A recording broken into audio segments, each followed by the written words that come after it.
Le 31 décembre 1937 paraissait dans le toujours excellent « Je suis partout » la critique de François Vineuil du film américain « On lui donna un fusil », « They give him a gun », texte intégral. Idéologie américaine. Nous nous récrions sur la sottise à triple visage, puritaine, sensiblarde et pacificarde d'un tel film. Nous le prenons pour un accident. Nous devrions pourtant savoir que c'est un symbole très fidèle de l'esprit américain. Ce spectacle, qui nous semble chez nous, en dépit du socialisme juif où nous sommes vautrés, tout au plus capables de gagner les suffrages de quelques jeunes vicaires rouges et des plus vénérables barbes de la Ligue des droits de l'homme, s'adresse aux États-Unis à un immense public, le comble dans ses goûts et ses croyances. Un étudiant new-yorkais d'une très grande culture, ayant dans sa tête tous les musées et toutes les bibliothèques du Vieux et du Nouveau Monde, peut fort bien applaudir du fond du cœur ces bêlantes insanités. Si je l'écris, c'est que j'ai passé de longs mois de ma jeunesse au milieu de camarades américains, garçons charmants, vivants, pleins de science, sans pédantisme, mais politiquement beaucoup plus ignorants que les tribus indiennes au temps de Christophe Colomb. Le nom de l'auteur nous renseigne suffisamment sur la portée de l'ouvrage. C'est M. Van Dyck, un des plus illustres metteurs en scène d'Hollywood. Le film, matériellement, est bien fait. Du reste, sauf lorsqu'il touche à l'histoire ou à la France, tous les films américains aujourd'hui sont solidement bâtis. Mais écoutez ce que dit le scénario. Nous sommes en 1917, dans le camp d'instruction d'une des nouvelles divisions américaines, deux hommes entre 10 000, Fred et Jimmy. Fred, enfant de la balle, joué par Spencer Tracy, a toutes les qualités d'un futur guerrier. Jimmy, petit employé des grandes villes, ne s'habitue pas à son nouveau métier. Il s'évanouit d'horreur pendant une séance d'escrime à la baïonnette. Il veut déserter. Toutes ces idées d'insignifiant calicot lui défendent de tuer des hommes. Fred lui donne une petite leçon, ouvrez les guillemets. D'abord, il paraît qu'on va se battre pour la démocratie. C'est tout de même à considérer. Et puis rappelle-toi que maintenant tu as un fusil.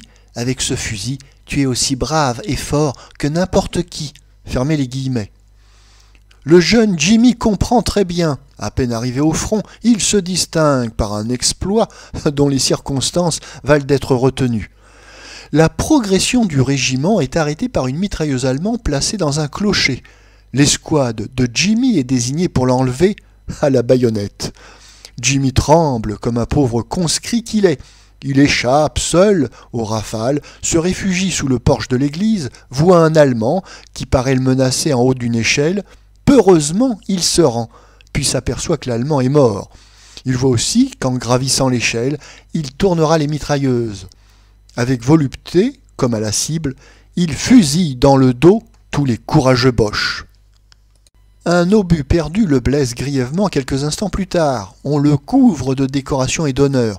À l'ambulance intervient un fastidieux épisode de rivalité sentimentale entre Fred et lui, autour de la coiffe d'une infirmière oxygénée.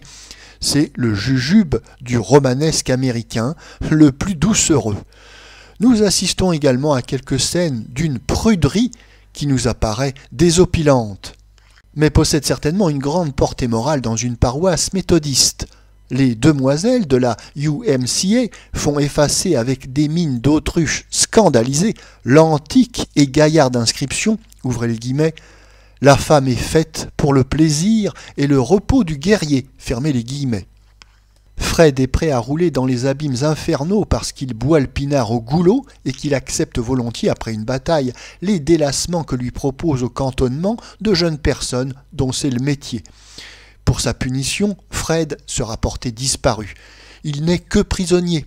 Quand il rejoint son corps, Jimmy, toujours victorieux, a enlevé d'assaut le cœur de l'infirmière.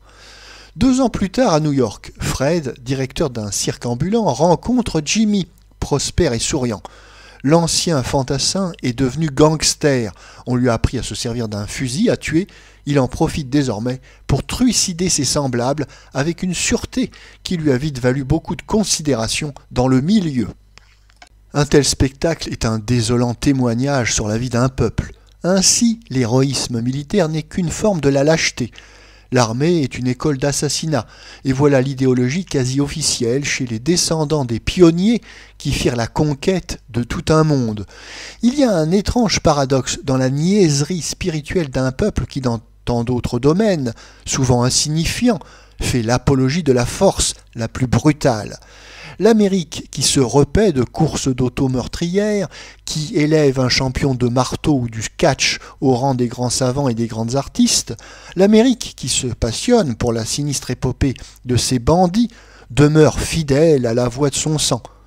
Si barbare et sommaire qu'elle soit, elle nous est plus sympathique, et si elle n'était que cela, nous croirions plus volontiers à son avenir que l'Amérique portant encore des lunettes et le masque gourmet de feu Woodrow Wilson. Le juif et le quaker, avec l'armée de démagogues professionnels et de vieilles filles ivres de philanthropie, abâtardissent et masculent la vigoureuse Amérique.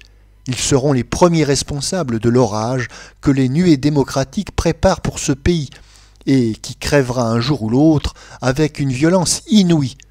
Seront-ils du moins les premiers châtiés ?